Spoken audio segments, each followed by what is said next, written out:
É novo por aqui? Então inscreva-se no canal, clique no sininho para garantir que todas as atualizações vão chegar para você em primeira mão. E não deixa de curtir o vídeo, porque aí você ajuda o canal também. Mais repetitivo do que uva passa em ceia de Natal. Mais repetitivo do que os assuntos da Fátima Bernardes no encontro com Fátima Bernardes.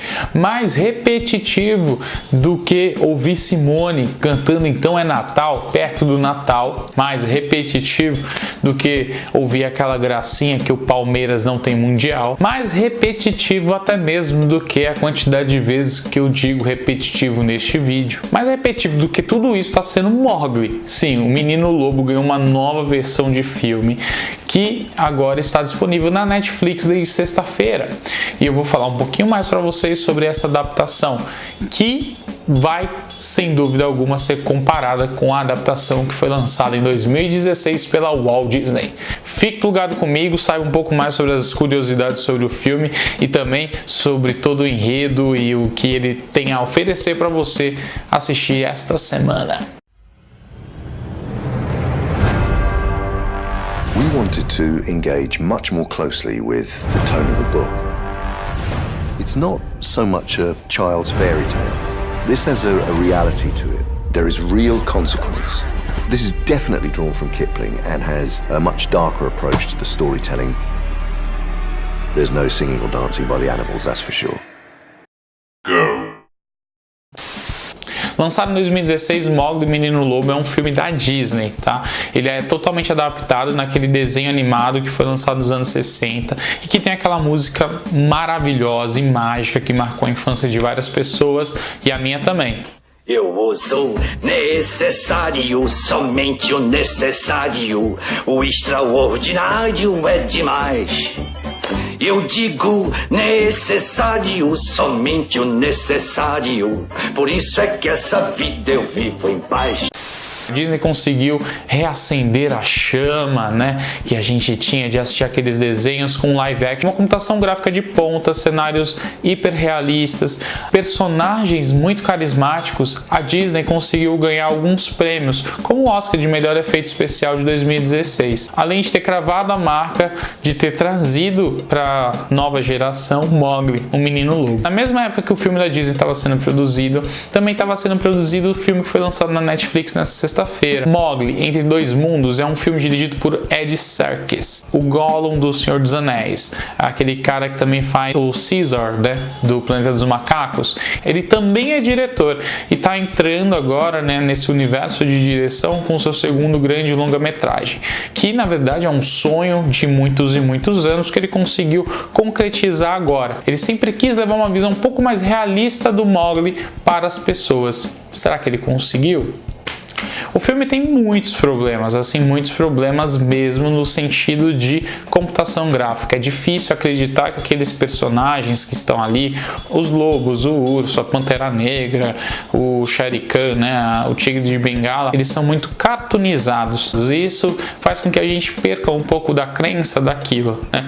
Às vezes eu ficava me sentindo assistindo aqueles filmes muito ruins, né, que sempre são lançados pela Universal, tipo Zé Colmeia, Pica-Pau, os Smurfs. Você tem uma sensação de quebra. Então, se você queria levar um filme um pouco mais visceral, por outro lado, você quebra totalmente isso quando você coloca personagens que são muito cartunescos. Alguns personagens são dignos de riso praticamente, porque você não consegue acreditar que eles estão ali de verdade. Isso faz com que você quebre um pouco a sua imaginação e a sua imersão em um filme que tinha uma vontade de ser mais realista. Por outro lado, o ator que foi escolhido para viver o Mowgli, ele é muito, mas muito melhor do que o ator que foi escolhido para viver o Mowgli da Disney, tá? Então você vê ali um trabalho de direção muito maior, você acredita muito mais naquele menino, você consegue crer que ele viveu de fato na selva, você vê ali todo um conflito, né,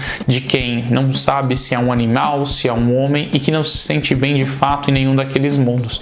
Essa é a discussão que o filme quer trazer trazer através da ótica dessa criança, né? Que fica dividido de fato. Ele não pode viver no mundo dos animais porque existe toda uma disputa territorial, uma disputa de poder, que é uma história já conhecida. Por um outro lado, você também tem o mundo dos homens, que não está acostumado, que não está habituado a um homem que viveu totalmente na selva e não sabe como lidar com aquilo. Mais uma vez, o ser humano não sabendo lidar com aquilo que é diferente ao seu cotidiano, e é isso que o filme acaba trazendo pra gente.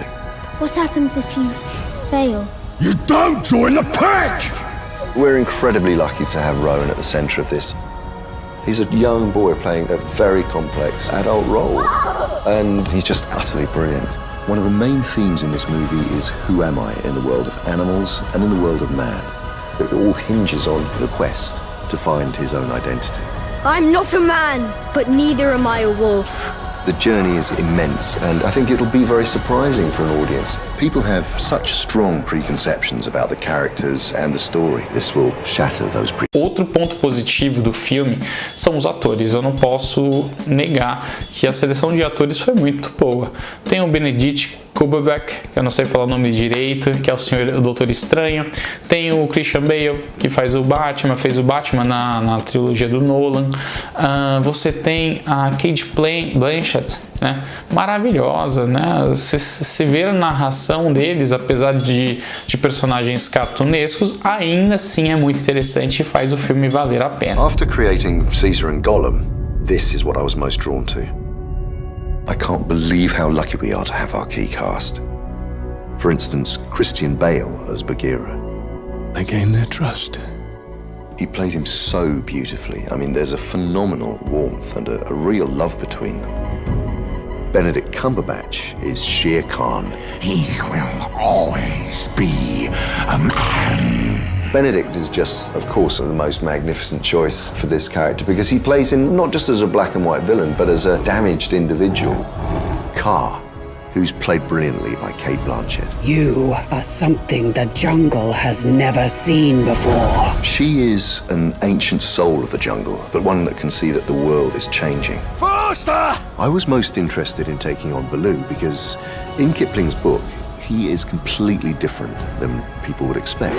He's much more like a drill sergeant who really pushes. Eu, sinceramente, não achei o filme muito mais visceral, né? O da Disney, ele tem toda uma magia por conta das músicas, mas esse do Andy Serkis, que tinha, né, como grande força propulsora, né, trazer uma realidade, um realismo, algo mais visceral, algo que não fosse tão infantil, eu não sei se ele consegue muito bem, porque o filme tem umas cenas que são um pouco mais viscerais, o menino se cota, se machuca, mas também não é nada demais. Nada que o filme da Disney não consiga ter passado também, só que de uma forma ainda mais bonita e interessante. Outra coisa é que esse filme com certeza vai ficar apagado na minha memória daqui a um tempo. Eu assisti ele faz poucos minutos, né? Já vim gravar o vídeo, mas com certeza vai ser um daqueles filmes meio que descartáveis que a gente assiste e esquece, porque o filme não tem nada muito marcante mesmo, né?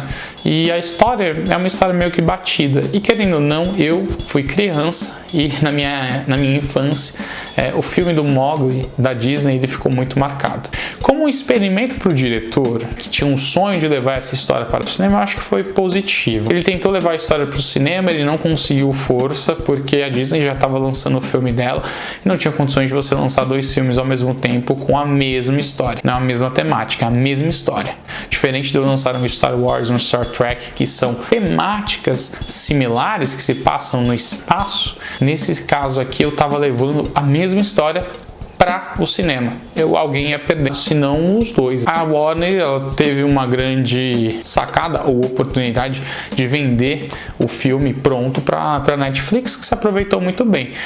Dentro dos modelos, dos moldes da Netflix, o filme é muito bom, é muito interessante dentro do catálogo dela. A Netflix vem fazendo filmes muito menores ultimamente e o filme ele consegue dar uma sensação de grandiosidade. Parece que a Netflix está investindo, quando na verdade é um filme que estava engavetado, esperando a oportunidade para lançamento e não foi lançado antes porque o Mowgli do Menino Lobo ainda está fresco na memória das pessoas. Afinal das contas, vale sim a pena conferir. Você paga a Netflix, então, poxa, assiste o filme, tira a sua própria conclusão, vê o que você acha. Essa é a minha opinião, pode não ser a sua. Eu dou 3 plugs pro filme, eu acho que ele tecnicamente é um filme bem dirigido, tem bons atores, mas a história tá batida, não trouxe nada de novo de fato para a história. E um outro ponto que me deixou bem desanimado é a questão dos personagens muito cartunescos. Por outro lado, atores bons, boa direção, compensa um pouco, e como é um filme da Netflix que é uma mensalidade que já tá paga, poxa, vale a pena conferir sem dúvida alguma. Então não perca Mowgli Entre Dois Números.